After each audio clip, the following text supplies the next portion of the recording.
Firstly, I'll cover the difference between a Dholak and a Naal. The Naal has a paste in the middle of the skin, which is referred to as the Sahai. This allows the Naal to produce more pronounced sounds than a Dholak. We'll do a quick example to show you the difference in sound.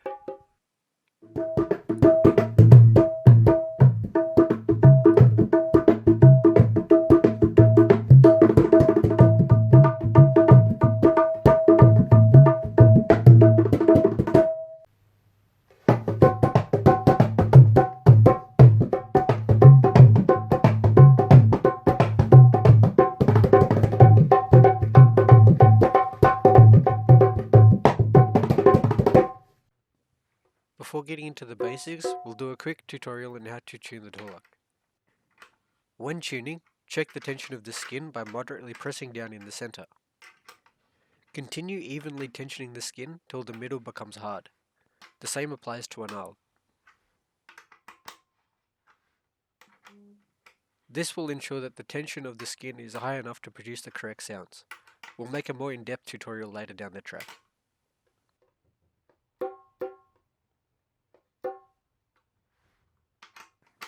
If you do not yet own a Dholak and are considering what to buy, I would recommend purchasing a Naal as it allows you to build a stronger foundation in terms of technique.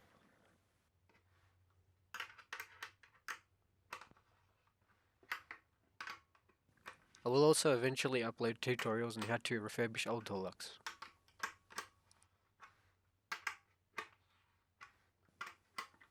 After you finish practicing, remember to relieve the tension of the skin by reversing this process, so that the skin does not lose its elasticity.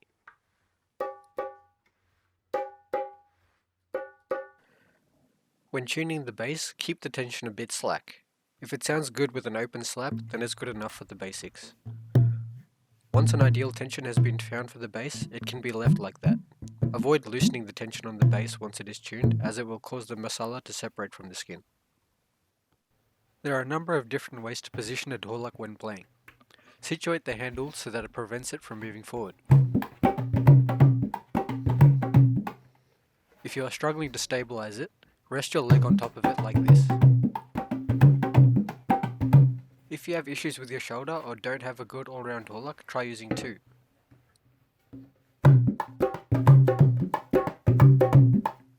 You can also try resting the bass Dholak in your lap like so.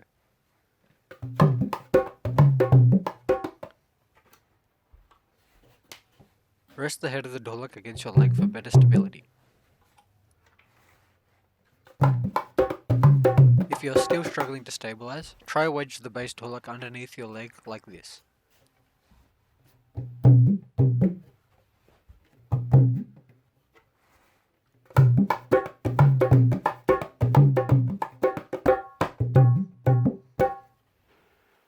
Now on to the basics. The first basic sound is tha. Tha is played on the outer part of the skin. The action requires a whipping motion from your wrist through to your fingertip. Allow the skin to bounce a finger off its surface. The same applies to a Dholak.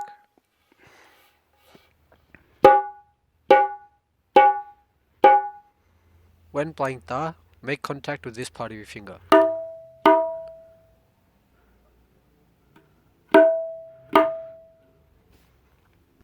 Moving on from tha, the second basic sound is tin. Tin is played in the inner part of the skin.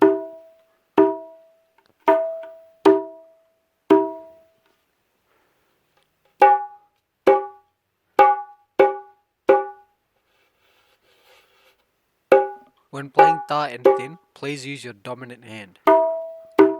In my case, that is my right hand.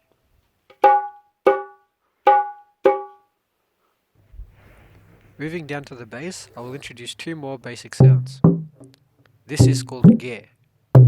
Ge can be played in many ways. In this video, we will demonstrate the basic technique. Ge can be played with an open slap. Make contact with this part of your hand. Also try sliding down the skin while applying a little bit of pressure. This is another way to play gear. Rest your wrist on the skin and make a striking motion with your middle and ring finger. Applying pressure with your wrist will produce a slightly different sound.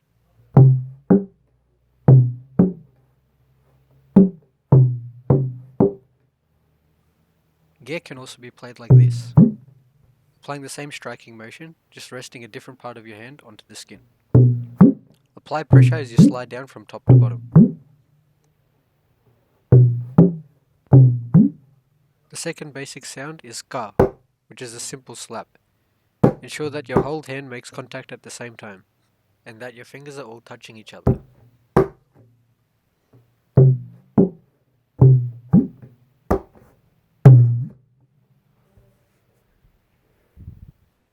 Now we will be combining the basic sounds. Ta plus ge, any variation of ge, equals dha. Try playing dha with different variations of ge. Also, if you combine tin with ge, you get dhin. Try playing dhin with different variations of ge. Ta and tin can be played with an optional slap. We will use an asterisk to tell the difference. Now I will introduce Teen Taal. Teen Taal is a 16-beat cycle. This means after 16 beats, we will return to the beginning of the sequence.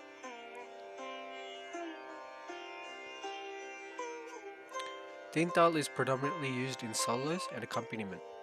In this tutorial series, we will be using it as a training ground to develop technique.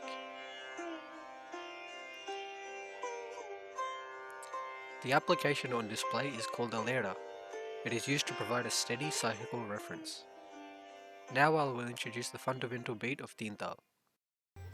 1, 2, 3, 4, 5, 6, 7, 8, 9, 10, 11, 12, 13, 14, 15, 16.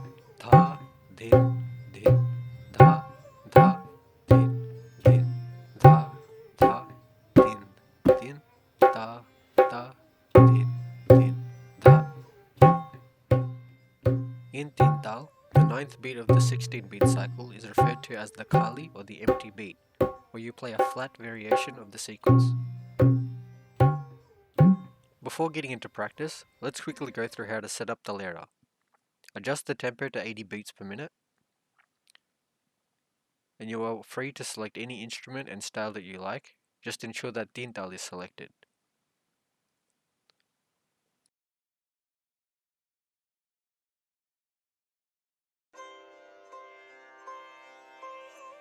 Instead of a Lehra, you can use a metronome. Just remember to adjust the speed and the amount of beats per cycle. A Lehra provides a better environment for practice, so I recommend purchasing it once you have committed to learning Dholak. This is how the metronome will sound.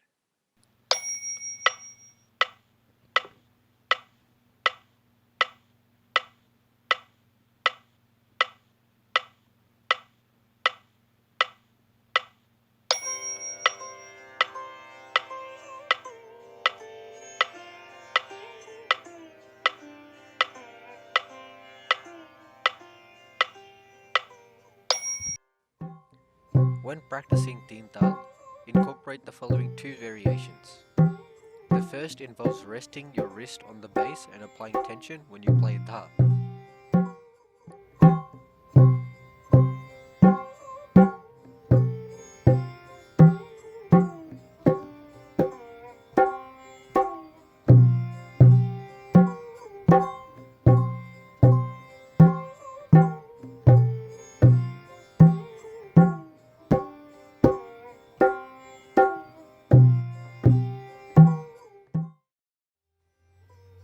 The second variation involves resting your thumb on the bass and sliding down while applying pressure when playing dha.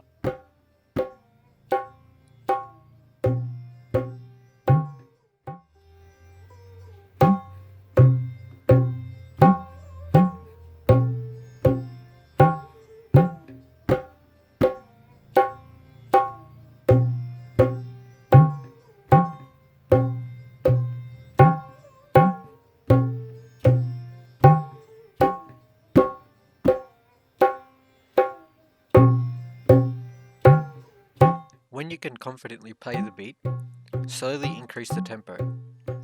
Practice till you can reach a speed of 120 beats per minute. Continue practicing till you are able to play the beat with good technique. Keep practicing and proceed to the next lesson when you are ready.